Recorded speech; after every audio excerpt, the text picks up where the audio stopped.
It began producing steel over 50 years ago.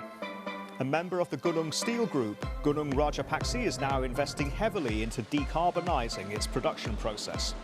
It's proving to be a long value chain to clean up. Workers need reskilling, power needs to be renewable and equipment needs to be updated. So what is green steel exactly and why is it important?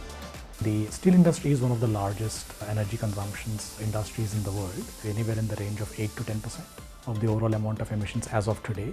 On a global level, around 7 to 9% of the global CO2 emissions are coming from the steel industry. You would want to think about green steel as something that is produced from green source of power. There are two major technologies of how steel is produced. One is with the blast furnace, and the second one is the electric arc furnace approach, which is easier for it to potentially decarbonize. In terms of effectiveness of technologies, I think it's going to be a combination of these low carbon technologies, which includes scrap-based steel making, which potentially could be powered using green electricity, and also hydrogen-based DRI steel making. In 2022, in what some would call a bold move, Indonesia reduced overall emission targets for the country by nearly 32% by the year 2030. So what is needed from the country's steel producers to help reach those tough targets? Number one is, how do we get renewable energy in a sustainable way? From there is, how do we produce green hydrogen? Step number three, the circular economy and the scrap market. Even as of today, Indonesia imports a whole set of scrap from the international markets. So how do we improve the quality of the scrap that is collected within Indonesia? And lastly, how does government respond to some of this? I think there is a lot the government can actually provide the industry with very specific mandates instead of the industry, telling the or government what they need to do. I think the countries can set very specific targets for the steel industry when it comes to CO2 reduction, and also ensure that steel makers in the country are moving in that particular tangent effectively and provide them the right kind of support.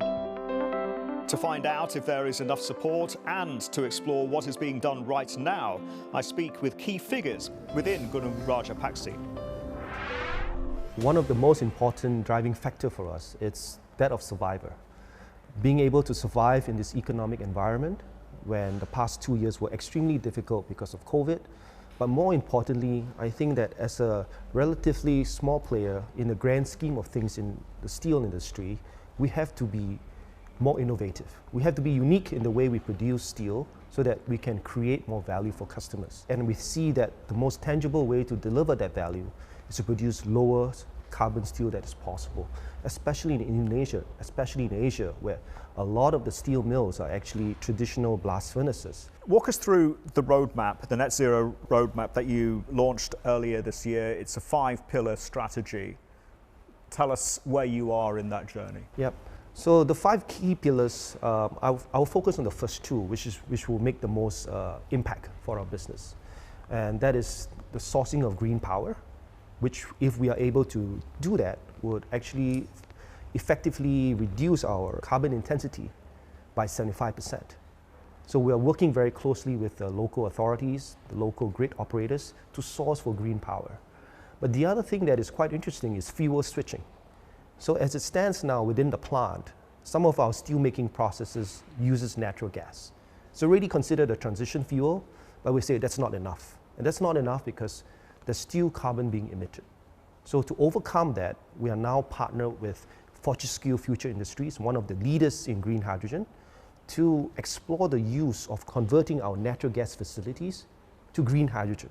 And that will be one of the key game changers for us. For more on this journey, I caught up with the group's president director, fondly known as Pak Argo, and the director of finance, Roymond Wong. Pak Argo, can I start with you? Just explain to us how difficult it was to transition towards low carbon steel during the pandemic. What was the strategy and what were the lessons learned from this crisis? When pandemic hits Indonesia, basically it impacted everyone. And at the same time, nobody is ready for that. During that pandemic, thanks to our solid teamwork, we were able to improve the manufacturing processes from the raw materials up to the delivery of our finished products, while ensuring the safety of our people, their family, and the surrounding communities. Basically, we took this as an opportunity to do change management and transforming all processes that we can transform. It didn't disrupt the transition, and it didn't disrupt the move towards the low carbon future that GRP had started. What was the mood within the company at that time? Okay, on the contrary, I would say that this is the momentum that we look towards the sustainability, because we believe during that time that competition is not determined only by volume and price, but also on the sustainability, which on the other hand is shifting towards the low carbon steel manufacturing processes. And at that time, everybody was, I would say, have the same vision. We educate the people that this is the direction. Otherwise, we'll be left behind. Pak Roy, let's talk about the strategic direction of GRP. Clearly, the domestic market is very important for you, and there are huge opportunities there. Just walk us through how the domestic market is evolving. Like you said, our main focus now is still in domestic market. Now the domestic market contribution is around 95%. So according to a couple of research, national economic growth, manufacturing sector, Indonesian steel consumption in the next few years will be estimated at 5%.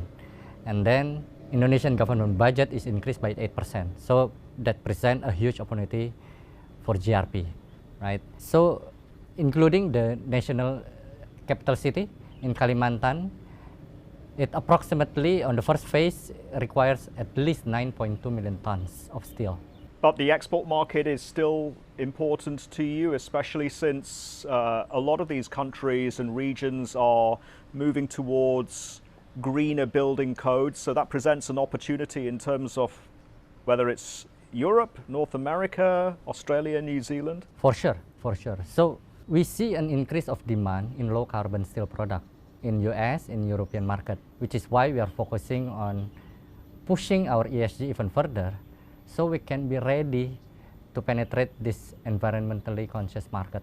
What is next then in that chapter of deploying more AI capacity, raising the productivity and the efficiency gains even further? You're right. AI is unavoidably becoming one of the new way of doing things, and we've been implemented AI in any possible areas. The first one is in weighbridge management.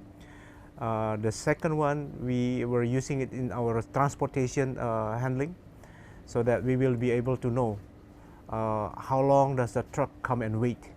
Immediately the AI will inform all the related stakeholders to take care of that.